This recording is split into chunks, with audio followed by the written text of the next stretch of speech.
Weather switches up briefly and gets us a taste of fall weather before all that summer heat comes back later on this week. Satellite and radar showing the cold front already passed us. It came through earlier on today and now well to our southeast. Any of these showers and storms you see on radar going to stay out of our hair. We'll have cloudy conditions for a little while this evening and then clearing out as we head into the middle of the week. Already starting to see some of that clearing on our WREX camera.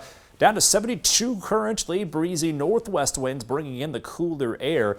We managed to stay out of the 60s last night, so we only got down to around 70 for an overnight low and then warmed right back up again. We're looking at the 60s within the next hour or so, and this is a good 10 to 15 degrees cooler than 24 hours ago, so quite the remarkable turnaround. Upper 60s, low 70s across the state line right now, so it may not be as warm as yesterday evening, but still looking somewhat comfortable across the state line. If you got any evening plans, we'll be in the 60s for the next couple hours, but not dropping off too fast. So it's not going to get cold this evening if you do have some outdoor activities or some grilling to do before sunset. We'll see a partly cloudy sky and dry conditions throughout the rest of this evening.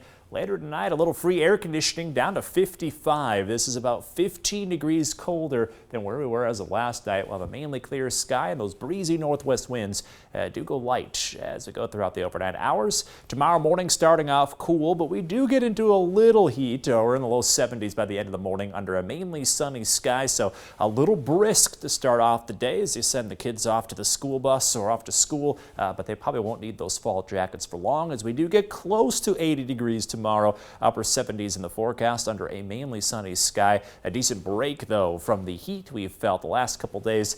Tomorrow, the only fall-like day in the forecast for at least a little while as we get right back into that summer heat going into Thursday and beyond. We have temperatures rebounding into the low 80s, so only a couple degrees warmer for Thursday, but then near 90 for the start of the weekend, into the 90s by the end of the weekend. We could see that stretch extend into early next week, so that summer heat really not wanting to go away for long, and in fact intensifies a little going into this weekend. Now note, lots of sunshine in the extended forecast like we saw all summer.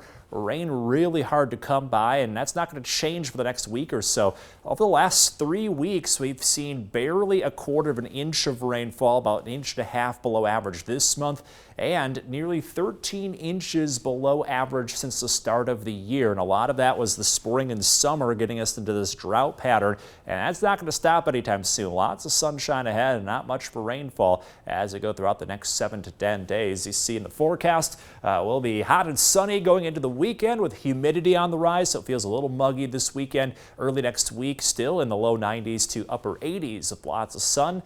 In your most accurate 10-day forecast, fall officially begins next Wednesday, and there is a cool down on the way, so we could be looking at some upper to low 70s for a longer stretch by the end of next week, just in time for the start of the fall season. Up until that point after tomorrow, though, Brittany, it's all about the summer. All right, well, I'll take that summer heat while we have it, Alex. Thanks for that.